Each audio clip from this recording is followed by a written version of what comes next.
everyone, welcome back to the channel. As you can probably guess by the title and our thumbnail, we have purchased ourselves an RV.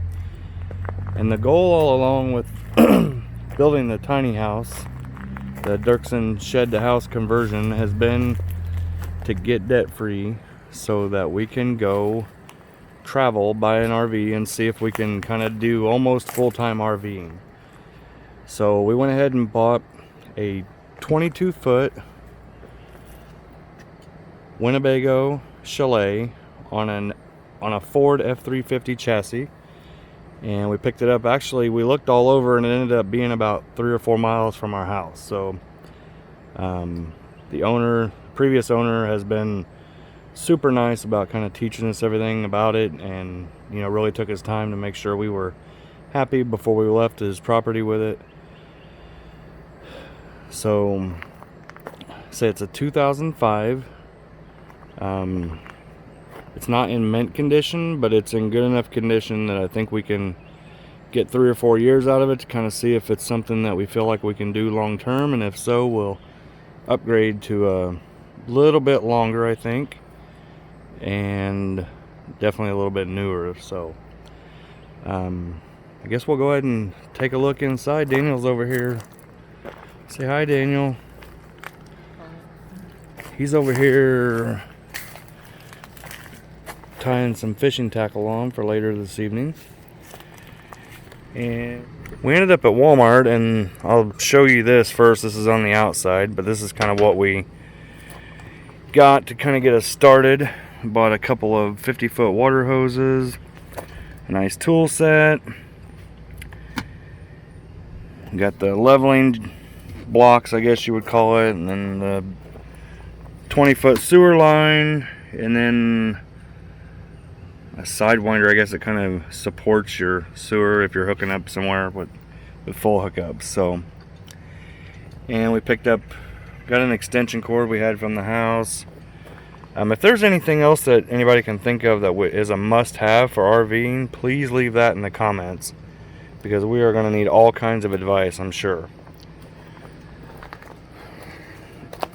We figured we'll be doing a lot of either fishing or kind of beach stuff, so we ended up with this Ozark Trail. Daniel wants to call it a basket, but it's a wagon. And we're gonna take that. We're getting ready to go to Alabama to Gulf Shores, so we're gonna take that down and probably do a review on that after we get back and see how it handles the beach. But we've got some fishing to do later this evening. And this is the back side of it, and the guy installed a rear camera, so that's been pretty helpful so far. And I installed a Chaos Diver sticker, who has an amazing YouTube channel. And I really got to give a big shout out to him and Bass Fishing, or Adventures and Bass Fishing with TK Heaven. They have been super good friends and super supportive of what we're doing in our channel. So if you guys get a chance, go check them out. And our first mistake that we made was, well, typically your electric hookup's going to be on the back side. This one was on the front side, and we didn't have an extension cord, so that'll be our first trip, is to the RV store to pick up probably 2 of those, because we were really short. So anyway, this is the back side of it, and we will go inside.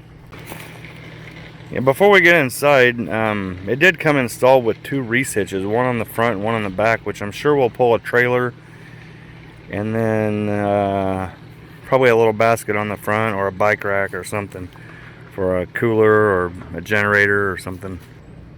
Now, I'm not sure if this came factory or they were installed, and this feature actually turns on and off, so once you're stopped camping, you can flip that switch on and they retract.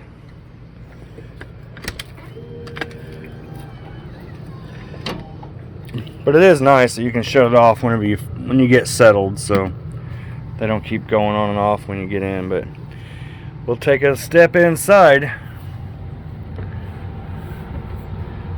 Flip the lights on. So you step into the kitchen area.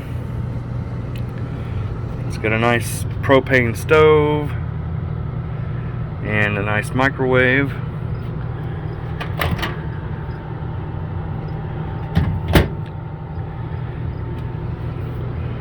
Little kitchen area, and we've got some burger dethawing so we can eat this evening. And then this bed, which has the seat belts in it, folds down and sleeps too.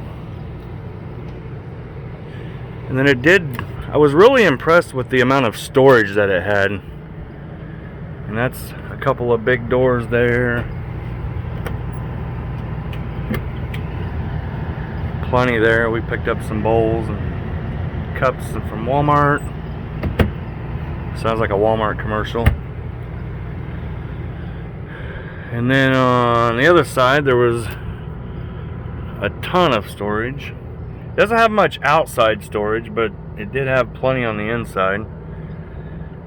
Got some snacks over there, and then all my camera gear. Kind of skipped over the refrigerator, but the original refrigerator went out, so he installed this one and a power inverter. And that kind of leaves you a little bit more, not near as big of a refrigerator, but some space at the top, and we've got some crickets chirping, ready to go catch some fish. And then this couch over here, which we're gonna have to get a seat cover for it because it's kind of deteriorating on the bottom end, but we folded that out into a bed last night, and it was as comfortable as anything I've ever slept on. So the wife and I slept there. This will be where Daniel sleeps most of the time. And the previous owner said that him and his wife slept up there. Personally, I don't feel like climbing up that or getting a ladder, but for the kids, it's real easy to hop up there. And then this is the cab. It's an F350. The dash, all the interior is in real good shape for it being a 2005. Like the seats aren't perfect, but the carpet's nice. Like he installed an aftermarket head unit in it, which plays a DVD. I guess it has a DVD player in it.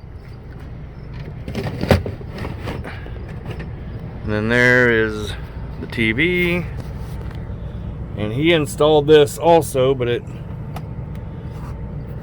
basically kind of comes out and swivels, so if the kids want to watch it upstairs, they can. Watch it downstairs while you're traveling. You can sit here and watch TV, which I plan on keeping that tucked away for the most part. And the whole point in getting an RV, I don't think, is to go out and travel the country and watch TV, but I think, while we're driving or at nighttime when it's time to lay down, it might be nice. Then we'll go take a look at the bathroom. Before we get there, there's like a little cabinet there on the side, which will keep all of our kind of outdoorsy stuff right there. That's still Daniel.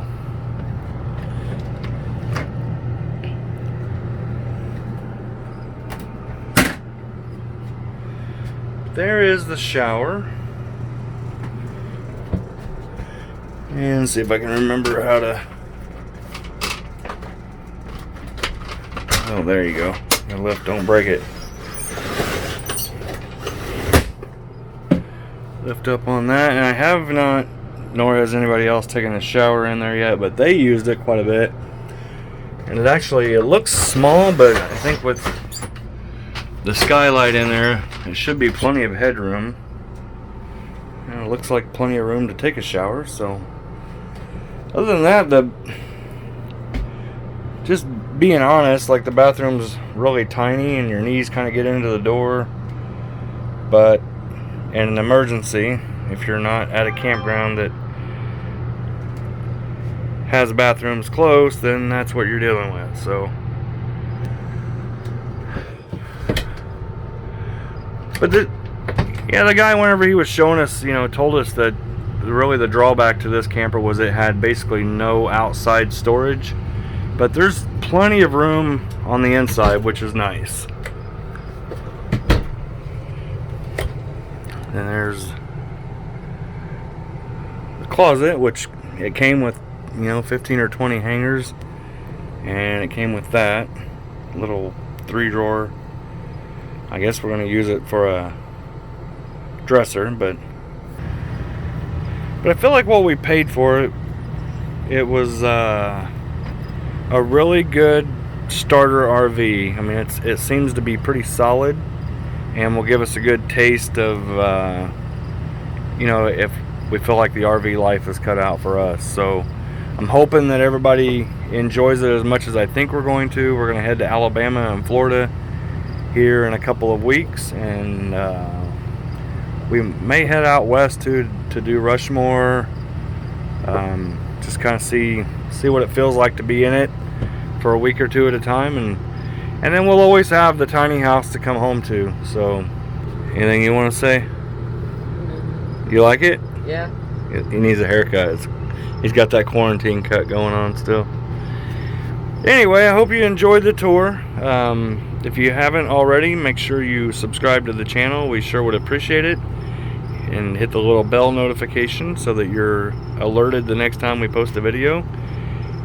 If the RV and kind of homestead thing is for you, like, hopefully you can maybe follow our journeys, and if you have any advice, we're definitely open to hearing it, and maybe we might be able to teach somebody something from our mistakes that we're going to make along the way too. That's it for now. We're going to get back to camping and get dinner cooked and get some fishing done, and we'll see you on the next one.